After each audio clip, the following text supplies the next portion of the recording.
Demon Slayer is a 2016 manga series by Koyoharu Gota- Go- Gotage. It tells the story of Tanjiro and Natsuko, two siblings who lost their family, and during that, Natsuko was turned into a demon.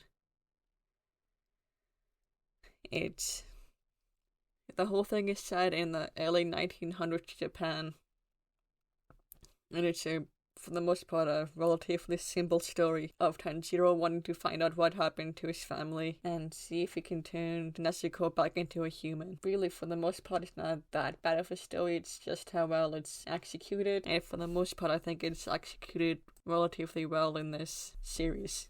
And the two main leads are just Tanjiro and Nezuko, with Tanjiro being the eldest of the siblings, Nezuko being the second eldest. Tanjiro is a good, kind-hearted young man. All he wants to do is help people and does what he can to protect his sister from other people, even when he knows that he probably wouldn't be able to do anything. Like, even though they don't have that much money after what happened, even though that he ends up paying two farmers money for a basket, bamboo, and cloth to make a basket for Nezuko, who can't be out in the sunlight since he's a demon, and they burn up in the sun. Even though the farmers kept telling him, no, it's fine, he ends up paying them anyway. Because I feel like so often, especially all of the Western media I've seen, everyone keeps trying to make these morally grey characters who you can trust or like, especially after thinking Game of Thrones and The Witcher became pretty popular. Everyone's trying to mimic that, but it's just kind of nice seeing someone like Tanjiro, who doesn't really have any evil plans or any malicious intent underneath the surface. He's just a very good, kind man. And Nezuko, the other main character, even though she doesn't speak that much, she still seems to have a personality to her. And she's kind of the muscle of the group. Since she's a demon, she's a lot stronger and faster than most people. And you would have thought that she would probably turn evil after this, and that Tanjiro might have to kill her. Since they mentioned so many times that no matter what, demons will feed on people and do what they want, but Nezuko seems different than the other demons. Because even before they started doing a hypnosis thing on her to prevent her from feeding on people, she really wanted to try and protect Tanjiro when they were fighting someone from the Demon Slayer. When they were fighting a Demon Slayer, even though she was weak and hungry, she kept trying to protect him. And for now, most of the side characters are pretty decent, the ones we see. There's the master who lives in the mountain, who trains Tanjiro to take the entrance exams, you could say, for the Demon Slayer Corps. And in this world, spirits and demons exist alongside normal humans. And to combat the demons, there was a secret organization called the Demon Slayers, who work in the shadows. They're not officially recognized by the government, and who knows how many people in the government even know that they exist. They've probably been around for a couple generations. It's not specifically said how long they've been around, but probably for a few hundred years maybe. At the same time, nobody really knows when demons settled by there.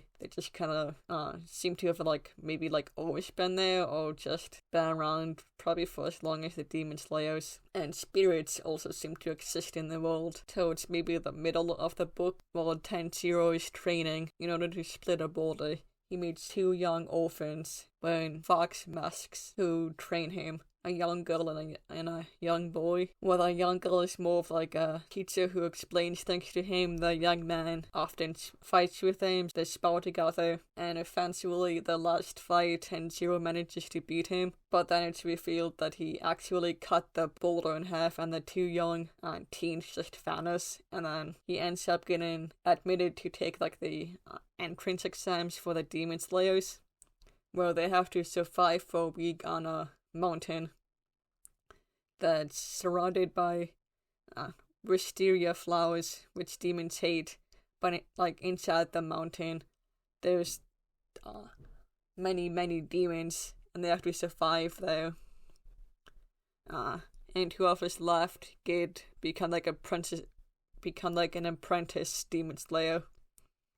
And there's one demon there who just seems to be like all arms or something, and ends up telling Tanjiro, after he sees him wearing a fox mask given to him by the man who trained him, the demon tells him that he ended up killing two young teens, one young boy and a young girl, who were also wearing fox masks. And that his descriptions of them match the two people that he met on the mountain, and they've been dead for several years, it seems like. So apparently they were just spirits hanging around. It doesn't say if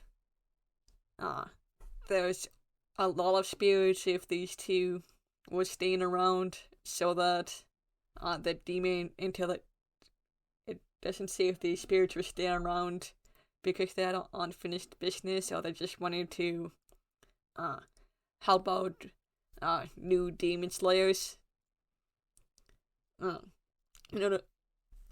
Like, if they wanted to help, like, train them or anything, it doesn't really say. If they just wanted someone to, like, offend them. But so far, the first volume in this is, like, a pretty solid one. Like, it basically just sets everything up, tells you the basic plot, tells you who the characters are, what's going on, and the main mystery of the whole series of who was the demon that killed his family, and kind of like also maybe like how did demons come up, because nobody knows, and Kenny, and what's gonna happen to Nezuko since he's joining a demon slayer corpse, and his sister who travels with him is a demon. So it's like right now there's just like a pretty solid entry to the manga series. Peace out.